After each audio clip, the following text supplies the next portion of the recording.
Yo, what's up, ladies and gentlemen? Welcome back to another episode as we get to the nitty gritty. Everything also nice and saucy as we conducting in WrestleMania Night 2. As things was on all cylinders, it was a banger of a show. Couldn't ask for anything better. Had such a great time enjoying the show. This is better than night one, but night two actually lived up to what it was supposed to do, and you couldn't ask for anything better. Just in general, just everything that was going on. But I appreciate you guys coming through and show your love and support. As let's go ahead and get into this view as things picked off in a high mannered way. As we end up having return of Stephanie McMahon, making her presence coming down to the ring, and a lot of people were surprised of having her presence being involved. And of course, she basically implemented, said the same thing. Welcome to WrestleMania, and welcome to the Paul Levesque era. As pretty much this kicked off into high gear with so many different things going on. Her mannerism, everything was nice and sweet. Seeing Stephanie McMahon making her return, and you truly couldn't ask for anything better when it came to her deliverance, and the crowd really was into it tonight. Night two was a whole lot better when it came to crowd. Feel like they wasn't freezing their asses off, and they pretty much came out to enjoy the phenomenal show. But we got into it fairly quickly as things broke down very quickly as we got to the first match of the night, which was the World Heavyweight Championship. It was Seth Rollins taking on Drew McIntyre. This was in high regard with a whole lot of tensions, a whole lot of meat on the bone when it came to everything that broke down. So many twists and turns, signatures back and forth. CM Punk was on commentary. And this match went the distance as it went in a total of 10 minutes and 40 seconds. As this was a high drama match, couldn't ask for anything better. This match broke down very quickly as Drew McIntyre was actually able to become victorious with the pinfall by picking it up with the Claymore, and he was able to become victorious to become the world heavyweight champion. But things broke down as the post match, as Drew McIntyre made his way over to the commentary table and basically started provoking CM Punk, got involved, and CM Punk said, "Congratulations, it's all about you. Go enjoy your night," and go from there. But of course, the trade part was when Seth Rollins did point to Drew McIntyre and told him that it was his night and you effing deserve it. And things broke down from there as Drew McIntyre pointed his attention to CM Punk, and things broke down when CM Punk just had enough, tripped up Drew McIntyre, who was standing over him at the commentary, and proceeded to put a beat down on him. Then we ended up having Drew McIntyre down on the ground, and we had Damian Priest coming down to the ramp and pretty much cashing his money in the bank and took advantage of that very quickly. Put the boots directly to Drew McIntyre and was able to implement and pick up the 1, 2, 3 as things broke down fairly quickly when it came to everything in general. And you couldn't ask for more when it came to that, but it set the tone when it came to everything that actually happened. It was basically Fast and Furious, 7 seconds in that cash in very quickly, and things broke down from there. As congratulations to not Drew McIntyre, but basically was to Drew McIntyre, and now to Damian Priest, who is now officially the World Heavyweight Champion. Which I had my bet set that he was going to cash in some kind of fashion with CM Punk being involved, and things were was on point and on par when it came to how everything broke down. And then afterwards, Damian Priest celebrated with the Judgment Day, and it was a nice hot take when it came to how everything pretty much broke down. Then we got ready for some six-man tag action, which this was great, decent. We ended up having the Pride, which was Montez Ford, Angelo Dawkins, and Bobby Lashley taking on the Final Testament, which was Karrion Kross and AOP. This was prospectively a decent match back and forth, a lot of spots in between. We had two guests that were involved in this match. We had Snoop Dogg, who was at the commentary, and then we had the return of Bubba Ray Dudley, who came down to the ring as being a special guest referee. And this match lived up to what it was. It was pretty decent. Everybody was involved. Everybody got their spots in, including B-Fab and Scarlett got into a fight as well. And then, of course, the prime spot which concluded this match was the spot with the table, which Bubba Ray had to get the table, and of course the splash directly to the table to pick up the pinfall. And we ended up having the Pride ended up picking the victory along with celebrating with Bubba Ray Dudley. And then, of course, Snoop Dogg came in as well to celebrate along with them, as sent the fans happy. But this Philadelphia street fight was pretty decent. There was a lot going on. All the weapons were being involved, kendo sticks, everything in between. And from my own hot take, it was all right. It was better take when it came to the six-man tag, and you couldn't ask for anything better from my own personal opinion.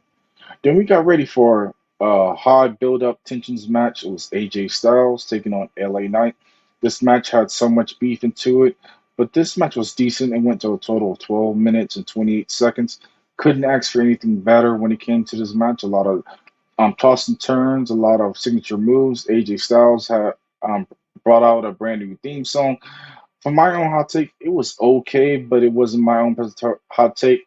I would have thought he would have brought something back, like maybe something from TNA or something like that, just to kind of get the fans off board, or even the old Broken Ways would have been nice to have him back to his old persona theme as well. But this theme was kind of okay for my own hot take. It could have been better, but it was big man. But the conclusion of the match happened with LA Knight picking up the victory with the BMF and basically putting AJ Styles asleep and picking up the 1, 2, 3. As this was a decent match from my own personal opinion, and you couldn't ask for anything better. Then we had the next following match was a decent triple threat match, which was Logan Paul, the United States champion, taking on Kevin Owens and Randy Orton. This match had so many implications in it, a lot of branding when it came to Pride. Logan Paul came out in a nice monster truck. Kevin Owens came out in a goat cart. Randy Orton shaved his beard, came off clean, looking a little bit more viperish. And this match had a lot of spots, including the announce table getting involved, so many different things. And then we had a special guest who was involved as well. We had ISO Speed, who was under the Pride mascot mask and everything like that. And things broke down fairly from there as he got involved and assisted Logan Paul picking up the victory as Logan Paul became victorious after hitting the splash and then the knockout punch and the 1, 2, 3 as becoming victorious as it looked like he's going to be in the win of taking on LA Knight. That probably be the next person he probably end up feuding with because LA Knight is completely hot right now and you couldn't ask for anything better when it comes to what's going to happen in that match, and I look forward to seeing how things broke down from there.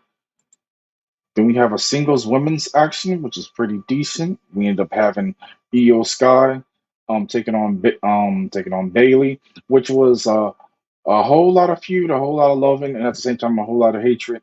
As this match went pretty decent. Pretty was a long match. It went a total of 14 minutes and 22 seconds. Couldn't ask for anything better. This match was okay. It didn't put anybody to sleep, but my own hot take, I say I give it two thumbs up when it comes to that match.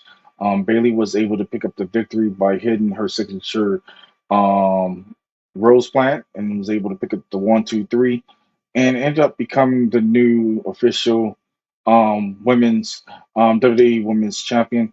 And congratulations to Bailey, as it's well deserved. You have been putting on so much detailed things when it came to your persona.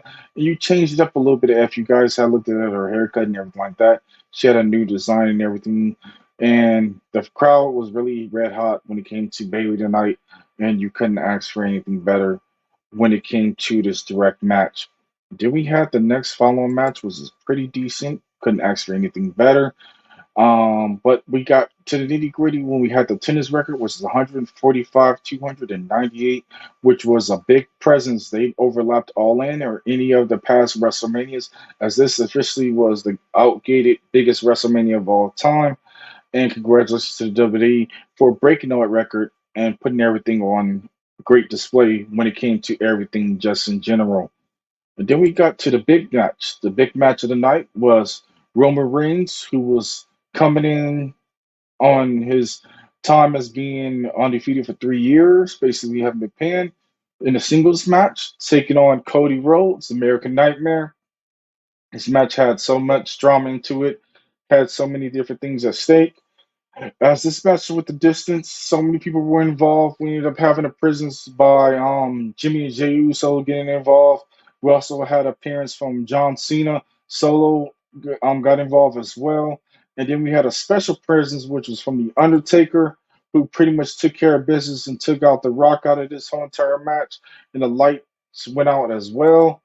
And then, of course, the conclusion of the match ended up happening where Cody Rhodes ended up hitting three crossroads and was able to become the new official WWE Undisputed Universal Champion.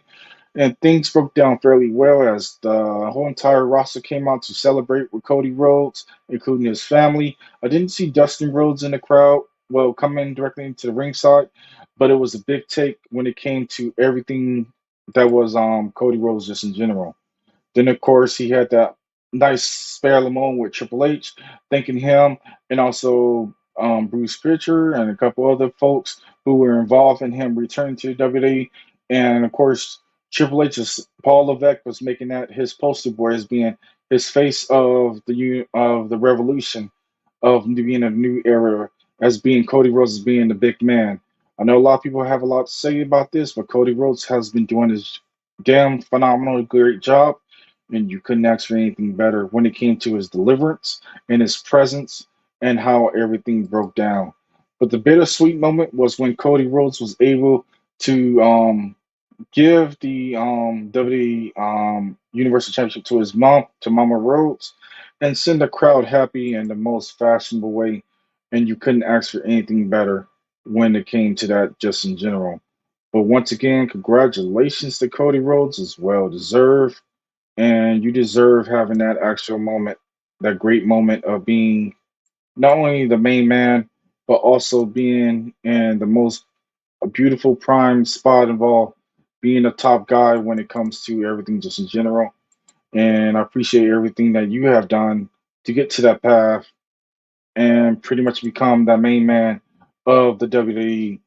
As things kick off into the new era, we shall see Cody Rhodes make his appearance for Monday Night Raw, and then, of course, eventually make his way over to SmackDown and take over from SmackDown from there. Of course, fans were able to get some photos from Roman Reigns hugging Paul Heyman up the ramp as this feller to being Roman Reigns taking some time off directly from WWE. But I'll give this whole entire thing 4 out of 5 stars. It was a decent pay per view. Couldn't ask for anything better. All the matches were up to par. It lived up to the hype. It was better than the WrestleMania Night 1. But I give a congratulations to all everybody who were involved and was able to make an implement moment and to storytelling. And it paid off as bittersweet for everybody who was involved, including to all the brand new champions who are now officially starting their prospective new era run, and things are looking bittersweet as we're officially into the Paul Levesque era. But I appreciate you guys coming through and show your love. Post your comments down below, like, comment, subscribe. Let's go ahead and get it to 1,000 subscribers. I mean, let's go ahead and get it. And I appreciate you guys coming through. Until the next episode, I see you guys. You guys be safe, be blessed, and keep doing what you guys do. Until then, you know how this go. Let's roll into it. Peace.